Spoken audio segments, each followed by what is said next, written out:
কোনো কিছুর জন্য অপেক্ষা করার সময় মনে হয় যেতেই চায় না। আর যদি হয় সেটা ট্রেনের জন্য অপেক্ষা, যে কিছুক্ষণের মধ্যে ট্রেন আসবে সেদিকে তাকিয়ে রয়েছি আমি সহ যারা চিত্রা ট্রেনে যাত্রা করবে সকল যাত্রীগণ। মনে হচ্ছে এই যে ট্রেন চলে এসেছে আমাদের সেই চিত্রা ট্রেন, সেটি বিমানবন্দর রেলওয়ে স্টেশনে এসে পৌঁছাইছে। এখন আমরা উঠব, আমাদের এই গন্তব্যস্থল হবে ঈশ্বরদী হয়ে এই ট্রেনটি চলে যাবে খুলনায়।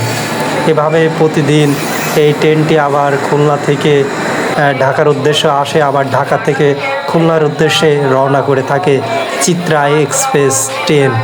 আমাদের ট্রেন চলে এসেছে, এখন আমরা উঠতে গেটে যেয়ে দেখে আমাদের মতন অনেক যাত্রী যারা চিত্রা ট্রেনে ভ্রমণ করবে তারা এই যে উঠছে। এখন আমিও ওঠার চেষ্টা করব।